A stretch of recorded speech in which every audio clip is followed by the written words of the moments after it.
Boa noite, minha Paraíba, frente a frente, começando a partir de agora pela sua TV Arapuã, nessa segunda-feira.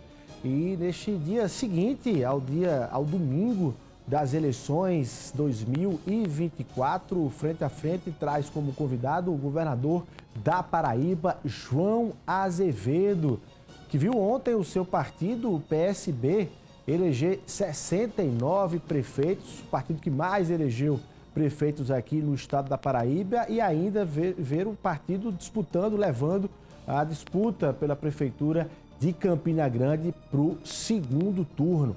Como é que o governador está avaliando esse mapa eleitoral, resultado e fruto aí das eleições de 2024? Como é que ele vai tratar, como é que vai ser a relação do governo com os prefeitos aliados e com os prefeitos adversários, politicamente falando aqui na Paraíba, principalmente se esse mapa construído ontem, no dia 6 de outubro, estimula o governador João Azevedo a pensar em 2026 como candidato ao Senado ou como a possibilidade do partido lançar um novo candidato ao governo do estado em 2026. Vamos perguntar isso e outras perguntas e outros questionamentos ao governador João Azevedo. A partir de agora, frente a frente, está no ar.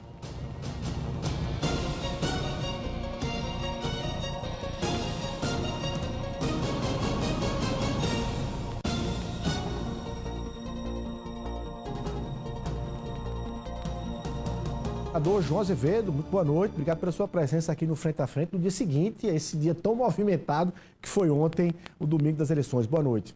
Boa noite a você, Luiz, boa noite a todos que nos acompanham através do Sistema Arapuã Band. Alegria voltar para a gente poder conversar um pouco sobre esse dia tão importante para todo o país, especificamente para a Paraíba, que conseguiu realizar a grande festa da democracia de uma forma extremamente ordeira, tranquila, e isso para a gente é motivo de muita celebração. Então é uma alegria estar aqui de volta.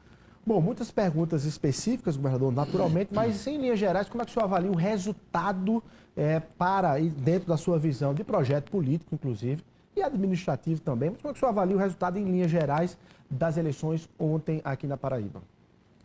Uma lida extremamente importante, eu acho que é uma avaliação extremamente positiva. Se você fizer uma análise, não só com relação ao PSB, ao meu partido, que teve uma presença e marcou realmente uma posição extremamente importante, elegemos 69 prefeitos e ainda estamos disputando uma prefeitura importante como a de Campina Grande, estamos disputando em João Pessoa com a vice-prefeitura, que é o nosso Léo Bezerra, ou seja, é uma demonstração clara, e eu sempre digo, do reconhecimento do trabalho que o governo realizou ao longo desses anos. Eu tenho uma leitura clara que esse reconhecimento por parte da população vem através do fruto do trabalho. O trabalho é muito forte que nós desenvolvemos pela Paraíba toda. Se você fizer uma análise em termos de base eleitoral, considerando os partidos aliados, nós elegemos 155 prefeitos. Somando os outros partidos da base. Somando os outros partidos da base, nós elegemos 155 prefeitos, o que faz com que, evidentemente, a gente tenha condições de discutir um projeto muito consistente para 2026, não tenha dúvida nenhuma. Afinal de contas, 155 prefeituras, elas dão uma margem segura para você trabalhar um projeto que nós queremos para 2026. Claro que, além disso, no caso específico do PSB, nós fizemos 47 vice-prefeitos, dos quais 21 prefeitos de uma chapa pura, PSB, e 26 prefeitos aliados a outros partidos, não é? Dentro ainda desses 155 prefeitos eleitos da nossa base. Uma participação importante, o PSB conseguiu ter a maioria dos votos na majoritária, quase 600 mil votos na majoritária. O PSB elegeu mais de 440 vereadores, ficando em segundo lugar. O republicano ficou em primeiro lugar no número de vereadores, em segundo lugar o PSB, o terceiro lugar ficou com 200 e poucos vereadores, ou seja, uma margem muito grande colocada acima.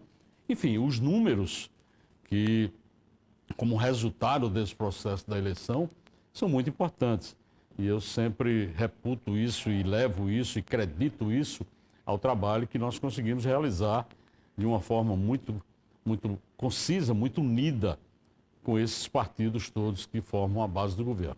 Com o mapa que o senhor tem em mãos hoje, a partir do resultado de ontem, quando o senhor olha para 2026, ele lhe dá um direcionamento mais claro do que João Azevedo vai fazer em 2026. Eu até disse ontem aqui que o senhor, a partir de hoje, de segunda-feira, ia voltar a responder com mais frequência aquela velha pergunta, que agora já não tem mais aquela proteção que o senhor tinha. Disse, olha, eu só vou falar de 2026 depois de 2024. 2024 passou aí nesse sentido. O senhor tem um mapa que tem em mãos, coloca objetivamente o governador João Azevedo mais de olho em lançar um candidato ao governo do PSB em 2026 ou sair para a candidatura ao Senado de forma objetiva. E nem me venha dizer que, olha, eu só vou debater depois de 2024, 2024 praticamente aí passou nesse sentido. Primeiro 2024 não passou, ainda tem um segundo turno aí que nós estamos disputando em 2 municípios importantes. Essa grande vitória que nós tivemos em Campina Grande, ela é histórica. Afinal de contas, há muitos anos que não tinha sequer segundo turno nas eleições e nós apresentamos uma candidatura que foi muito consistente, de Johnny Bezerra, e levamos essas eleições para o segundo turno a partir de uma votação extraordinária que Johnny teve, um crescimento vertiginoso, sair de 2%, 3% para chegar com o percentual que ele chegou, com apenas 30 mil votos de diferença, plenamente possíveis de reverter agora no segundo turno. Então, isso tudo, claro que cria um cenário que possibilita que você possa pensar em 2026 dentro de um projeto originalmente discutido há algum tempo atrás, que será naturalmente colocando meu nome para uma disputa para o Senado. Isso é lógico que ainda faltam essas 2 principais cidades da Paraíba estarem definidas para que a gente possa sentar definitivamente numa mesa e, junto com os partidos aliados, a gente preparar esse projeto para 26. Agora, é claro que essa ampla base que o partido conseguiu atingir e os partidos aliados conseguiram atingir, nós vamos ter uma possibilidade de colocar assim. Mas eu acho que ainda é originalmente a proposta de, dentro daquilo que eu sempre digo, que é natural, não é obrigatório, mas é natural que se coloque o nome para o Senado em 2026. O senhor tá, e esse resultado, claro, faltando aí o segundo turno, tanto em João Pessoa como em Campina Grande, esse resultado fortalece no seu planejamento a tese de João Azevedo, candidato ao Senado, saindo em abril de 2026? Eu acho que sim, Eu acho que foi um passo importante, e aquilo que eu dizia, que não chega em 26 sem passar para 2024.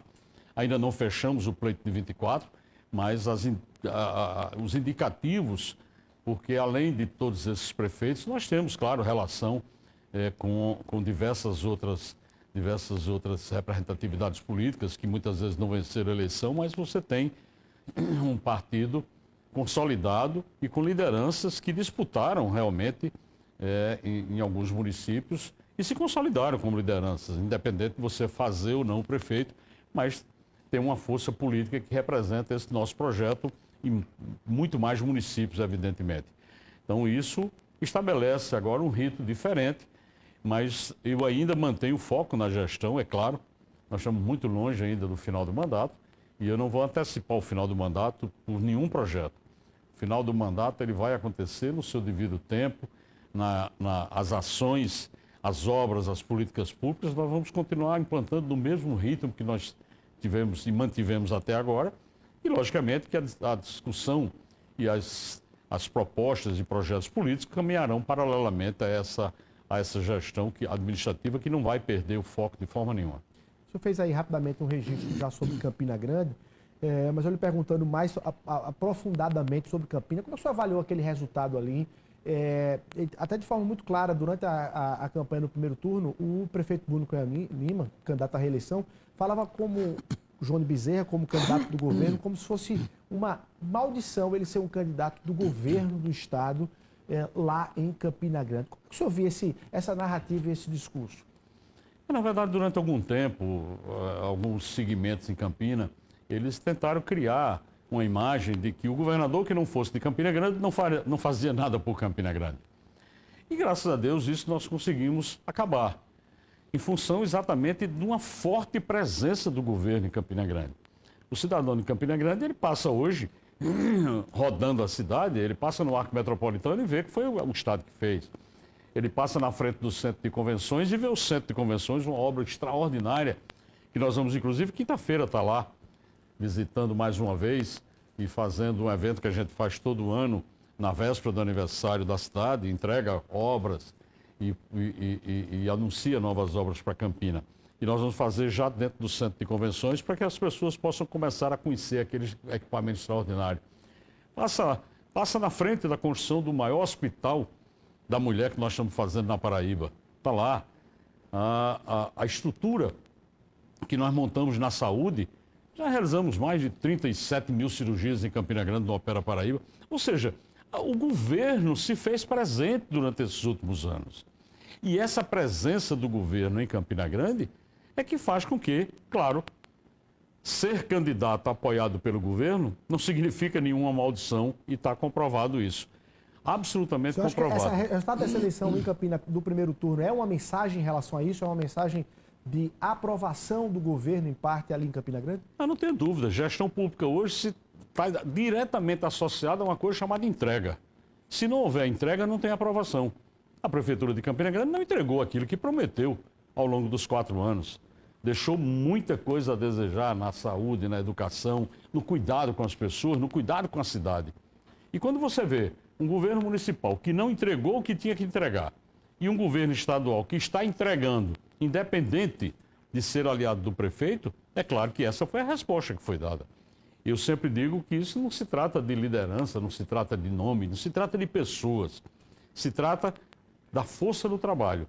Verdadeiramente foi o trabalho e a presença do governo em Campina Grande que teve esse reconhecimento. Além, obviamente, numa campanha você tem o esforço do candidato, você tem a entrega total que Johnny teve nessa campanha, que foi extraordinária, mas há um reconhecimento de um trabalho e, principalmente, se despertou em Campina Grande a esperança de que Campina pode muito mais. E a gente sabe que pode. A gente sabe que Campina Grande pode ser muito mais do que ela é hoje, em todas as áreas. E essa esperança ela foi renovada, e foi renovada através do nome de Johnny Bezerra. Então, eu fico muito feliz com isso. Colaboramos minimamente, contribuímos minimamente para que isso pudesse acontecer. Mas eu sei do trabalho do governo nesses últimos anos com investimentos que chegam perto de 2,5 bilhões de reais em Campina Grande. Isso faz com que o cidadão de Campina Grande entenda que essa falácia de quem não é de Campina não trabalha por Campina, isso se tentou colocar no inconsciente popular e que agora foi afastado definitivamente. E a gente sabe isso, eu sinto isso. Existe um feeling natural que quando você chega numa cidade, a forma como você é recebido. Eu sei como eu era recebido em 2019 em Campina Grande e eu sei como eu sou recebido hoje em Campina Grande. Há uma empatia por parte da população. Melhor lá. Exatamente, extremamente bem recebido, a população entende isso. Então, é um momento diferente, é um momento que a Paraíba vive que é muito bom, mas em Campina Grande especialmente. Em que se baseia as suas perspectivas de virada de jogo agora no segundo turno lá em Campina Grande? Estrategicamente falando, o que se baseia as suas perspectivas e qual é a estratégia que você acha que deve ser adotada aí nesses 20 dias, né? Quer dizer, de campanha, 20 dias de campanha para a virada eventualmente uma virada de jogo lá em Campina Grande? Primeiro é ter a capacidade de articulação com os candidatos que não chegaram ao segundo turno. Nós já começamos desde hoje, já tivemos reuniões com os vários candidatos, com alguns candidatos, para entender esse contexto e saber como é que nós poderemos caminhar nesses próximos 20 dias juntos, mostrando à população de Campina Grande de que essa união de esforços trará um benefício muito grande para o futuro da cidade. Começamos esse trabalho, tivemos reunião hoje já. Você já teve quais dos candidatos o senhor teve hoje, governador? Tivemos reunião hoje com candidatos, eu não quero citar os nomes para não gerar expectativa. Só tem Inácio Falcão, André Ribeiro, Nelson Júnior e Arthur Bolinha. Só tem 4. Nós tivemos reunião com dois. São da base do governo. Sim, mas nós tivemos reunião com 2 desses candidatos e a gente teve uma discussão muito aberta, uma conversa muito franca, que é a busca pela articulação, de estarmos juntos aí nesses próximos dias. E eu tenho certeza que vamos fazer essa caminhada e o resultado será extraordinário. Afinal de contas, dos 30 mil votos, precisa virar 15. Então, vamos lá. O senhor está aqui, hoje é dia 7 de outubro, o senhor está na expectativa, então, de que candidatos Inácio Falcão e André Ribeiro. O André Ribeiro foi secretário de Estado. O deputado Inácio Falcão é da base do governo, na Assembleia, inclusive do próprio partido. O senhor tem perspectiva de que pode ter aí o anúncio de Inácio Falcão e de André Ribeiro fortalecendo a candidatura de João Bezerra? Não tenha dúvida.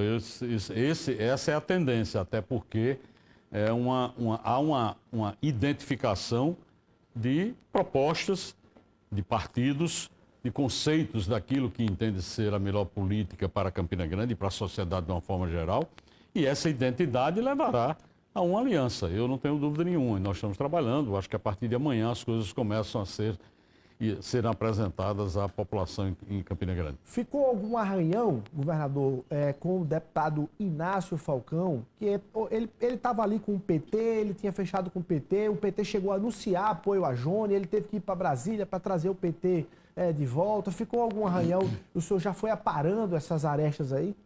Uma disputa, é natural que numa disputa, principalmente com nomes fortes como o de Inácio, como o de André, o do próprio Bolinha, que tem uma votação expressiva em Campina Grande, ele traz um desgaste natural da disputa. Entretanto, nada passou do limite, da falta do respeito, daquilo que você tem que preservar numa disputa eleitoral. Você pode discutir conceitos, você pode ser absolutamente contrário a posições, projetos, mas você não pode partir para agressões, principalmente pessoais. E foi o que aconteceu em Campina Grande.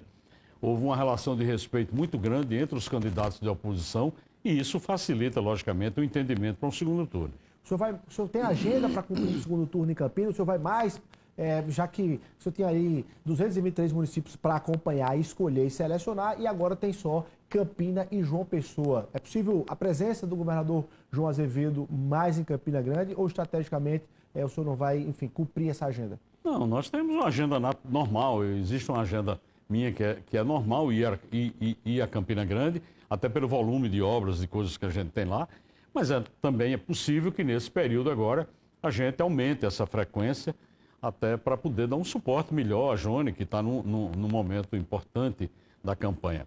Nós vamos estar presentes, logicamente, quando possível, porque tem João Pessoa e tem a gestão do Estado que eu tenho que fazer. É claro que agora eu não preciso me dividir com os 223 municípios.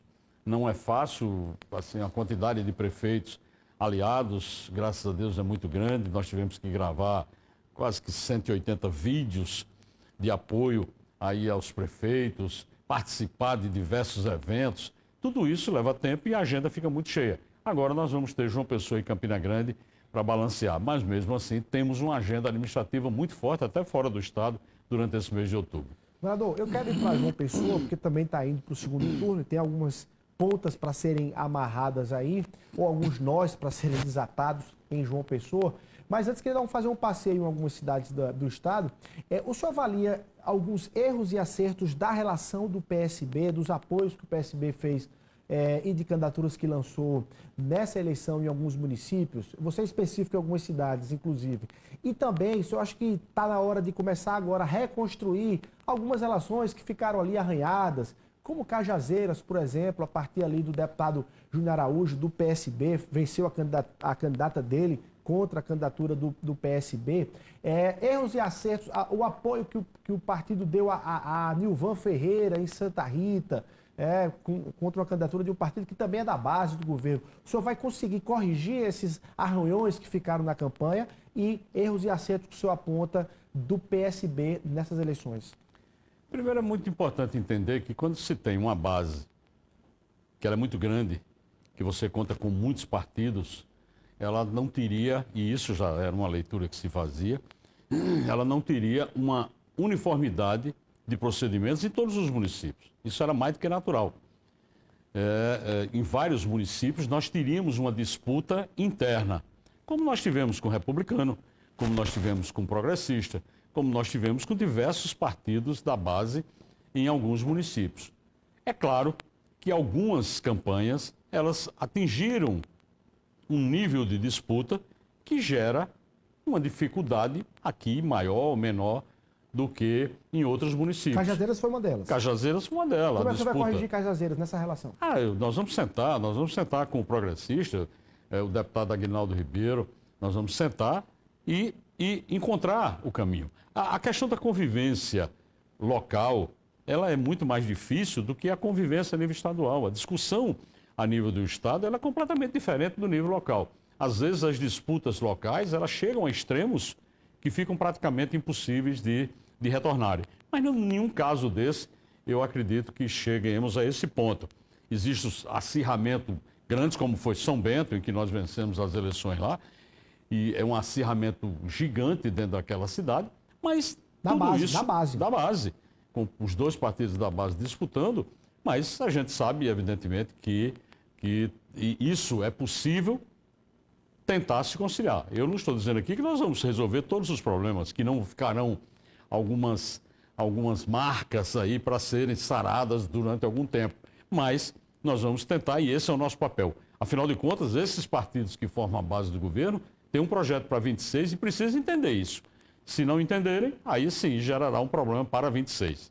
Olha, você tem o seu aposta, então, na questão do diálogo para ter mantido e superado desavenças com o deputado Júnior Araújo, do PSB na base, com o deputado Galego de Souza, lá de São Bento, em relação a isso. Eu acho que recupera todo mundo nesse mesmo bloco. Não, é uma discussão que eu digo, eu quero separar aqui o que são posições pessoais do que são posições partidárias. Com relação ao trabalho que nós vamos fazer, tem a ver com as posições partidárias. Os partidos vão ter que sentar em função de um projeto que nós estamos discutindo para 26. E caberá aos partidos transformar esse projeto, essa intenção, numa relação respeitosa com os seus deputados ou prefeitos que formem aquele partido. É lógico, e eu continuo dizendo, existem posições pessoais, eu não trabalho com posições individuais, eu acho sempre que o coletivo é quem tem que prevalecer, e algumas situações de municípios que aconteceram foi exatamente em função dessa posição pessoal, às vezes de um ou outro deputado ou líder, né? Onde tivemos disputa. Mas tivemos disputa em muitos lugares. Em Mamanguape é outro exemplo, tivemos uma disputa lá também. Ou seja, mas eu não vejo isso como sendo em função do que se chegou a se discutir e da forma como foi feita as campanhas, e eu não deixei em momento nenhum que se criasse dúvida com relação à minha posição. Isso eu fiz questão de colocar claramente. Você não ficou em cima do muro? Em nenhum local. Em todos os lugares eu disse claramente quem eu estava apoiando, por que estava apoiando e por que estava daquele lado. Então não há, com relação a mim, nenhuma dúvida com relação ao meu posicionamento. Porque eu acho que na política é assim, independente de agradar ou não, porque eu não estava com a intenção de agradar, nós tínhamos uma disputa e sabíamos, os presidentes dos partidos sabiam que nós iríamos disputar em alguns municípios desses. E que o resultado, após o resultado, nós iríamos fazer a análise devida. E é o que nós vamos fazer nas próximas semanas, passada aí o segundo turno de João Pessoa e Campina Grande, nós vamos sentar e avaliar tudo o que aconteceu nas eleições. Agora, eu continuo dizendo, nada que tenha sido tão grave que não possa haver uma recomposição. É possível que nem 100%, que 100% se volta a uma condição anterior. Até porque pode ter acontecido perda de confiança de uma parte ou de outra. Mas eu não vejo dificuldade para se compor isso, não. O senhor espera todos eles, então, num palanque de João Azevedo para o Senado da República em 2026? Não só por questão do palanque de João Azevedo para o 26, porque muitos desses que hoje estão divididos pertencem ao mesmo partido e que disputarão 26. Então eles terão uma alternativa, ou ficar no partido ou sair do partido. E aí não tem outra forma. Se você tem um projeto para 26, os deputados do PSB estarão juntos. Nós temos um projeto. Quem não estiver alinhado com aquele projeto vai ter que deixar o partido, é natural. Isso aí não há de se entender que poderá haver perdas e danos, isso é natural. Aí, João Pessoa, vamos lá, João Pessoa, segundo turno também, por poucos votos, né? Pouco mais de 300 votos, ali a eleição não foi resolvida no primeiro turno. Como é que o senhor avalia a eleição em João Pessoa e por que o senhor acredita que em Campina Grande tem possibilidade de reversão no segundo turno e em João Pessoa não tem possibilidade de reversão no segundo turno? Eu gosto de fazer um pouquinho de conta. Cícero teve aqui 205 mil votos. O segundo classificado, que vai agora para o segundo turno, teve 90 mil votos. Há uma diferença muito grande. 115 mil votos. Claro. Se você somar todos os votos, se os candidatos da oposição a Cícero tivessem a condição de transferir 100% dos votos, é que teria condições de vencer de Cícero. Porque é uma tendência natural de quem votou em Cícero no primeiro turno votar no segundo. Mas é preciso entender que nem todo mundo que votou nesses candidatos que não estão no segundo turno, que 100% seja transferido diretamente para o candidato do PL, até porque existem divergências ideológicas gigantes. Eu não acredito, sinceramente, que os eleitores de Cartacho migrem totalmente para o candidato do PL. Eu não vejo nem essa possibilidade real. É possível que alguém migre, mas eu não vejo essa possibilidade. Você acredita que automaticamente eles irão para Cícero? Não tenho dúvida. E até porque nós começamos já a também manter entendimentos com o Partido dos Trabalhadores para que eles possam fazer um anúncio de posicionamento. Hoje tive a oportunidade também de manter contatos e eu acho que logo, logo nós vamos ter o posicionamento do partido dizendo claramente o que é que ele pretende. Se quer o radicalismo do PL ou se quer a continuidade junto com o prefeito Cícero Lucena. Até porque algumas vozes dentro do PT, antes mesmo de iniciar a campanha, no primeiro turno, já apontavam e faziam a defesa claramente de que o partido deveria ter feito uma composição com João Azevedo, com o PP, que está tudo na base, no centrão, ali com o presidente Lula. Então, eu só acredito que oficialmente o PT da Paraíba, o PT de João Pessoa, pode agora oficialmente, formalmente dizer que vai estar ali contra a candidatura de Marcelo Queiroga e a favor da candidatura de Cícero Lucena. Nos próximos dias pode ter esse anúncio, é isso? Eu espero que sim. Esse é o que indica o bom senso em primeiro lugar. Bom senso em primeiro lugar. Aqui nem sempre acontece bom senso na política, mas eu espero que esse bom senso ocorra e que as lideranças nacionais do PT entendam o quadro da Paraíba. Entendam claramente o quadro da Paraíba.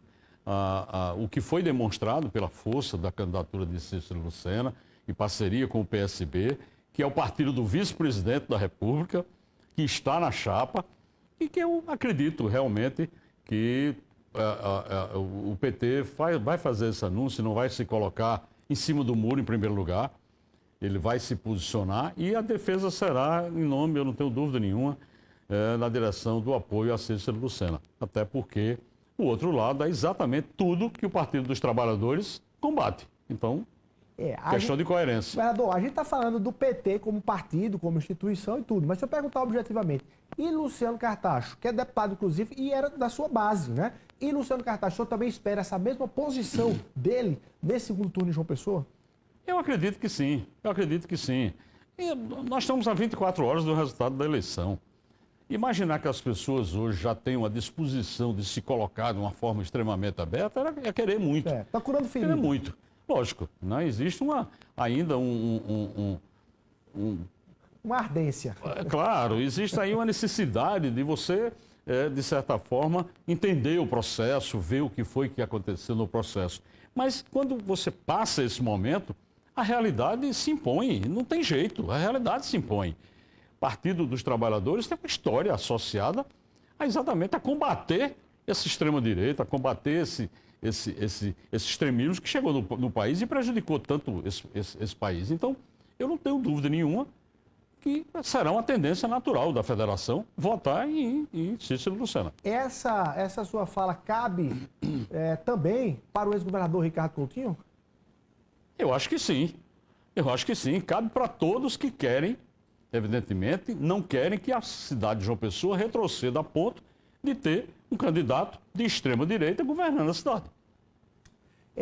O presidente Lula, quando esteve aqui, inclusive naquele evento com o governo do estado, cumprindo uma agenda muito próxima ali do governo do estado, numa entrevista, ele foi muito claro em relação a isso, para dizer o seguinte, olha, ele não se posicionou no primeiro turno em favor da candidatura de Luciano Cartacho, deixou em aberto, dizendo que tem muitos amigos, tem uma base ampla, tal, nesse sentido. Agora, sem o candidato do PT no segundo turno, você acha que você vai falar com o presidente Lula, ele vai deixar mais claro essa orientação, para não falar ordem, mas essa orientação para as lideranças do PT aqui em João Pessoa?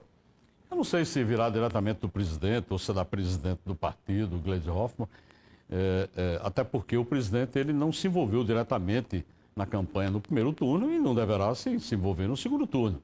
Entretanto, eu espero que a orientação do partido, da Executiva Nacional, seja nessa direção. É claro que a posição e essa eleição e eleições municipais têm essa característica de não federalizar a discussão. A disputa não houve uma federalização com isso. Até porque, se isso fosse verdade, os candidatos que estariam no segundo turno teriam sido Luciano Cartacho e Marcelo. E não foi isso que aconteceu. Então, essa federalização ela não aconteceu praticamente em lugar nenhum do Brasil. Mas eu espero que o PT, o Partido dos Trabalhadores, enquanto instituição, vá nessa direção.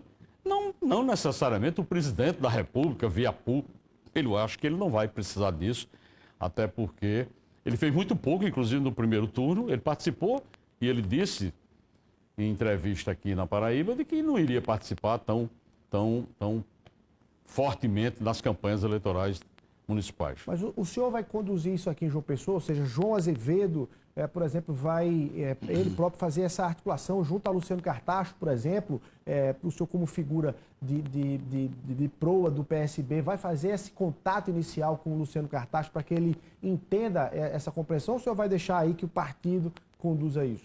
Não, nós vamos fazer, se for possível, se for necessário, nós vamos fazer. Nós fizemos alguns contatos hoje com a direção do partido de uma forma mais ampla, a nível nacional, para entender qual é a posição. Não para cobrar, que eu acho que cobrança não cabe a mim fazer para partido nenhum, mas entender qual será o posicionamento do partido com relação às eleições de João Pessoa. E eu espero que logo, logo ocorra essa definição. Aliás, o partido se reuniu hoje, né, agora à noite, enfim, definindo nesse sentido essa orientação. Agora, governador, eu quero lhe fazer uma pergunta do ponto de vista de segurança pública, tá, aqui em relação a João Pessoa. Dentro do debate eleitoral, esse debate aí de envolvimento ou de atuação de facções criminosas, impedindo o voto ali, impedindo o voto acolá aqui em João Pessoa. Tem um debate que é de segurança pública que deixa e pode deixar para a sociedade o interesse seguinte: olha, se tem traficante cuidando ali de comunidades em relação a votos, tem ausência da mão do Estado do ponto de vista de combate a essa facção criminosa e essa criminalidade aqui na capital em algumas comunidades? Não, de forma nenhuma. Se você fizer um levantamento da quantidade de operações que nós já fizemos só esse ano, você vai ficar impressionado com a quantidade de prisões que nós realizamos, com a quantidade de drogas que nós apreendemos, com a quantidade de armamentos que nós apreendemos e a atuação constante da Polícia Militar, Polícia Civil. Isso é uma ação permanente. É uma ação permanente. Não se dá trégua de forma nenhuma ao tráfico dentro de uma cidade. E isso não é o caso da Paraíba. Até porque a Paraíba tem, pelos números que apresenta, a melhor segurança pública, o melhor sistema de segurança pública do Norte e Nordeste. E esses dados não são nossos. Esses dados são do Fórum, são dos relatórios nacionais que chegam, é da CLP, que demonstram isso pelos números.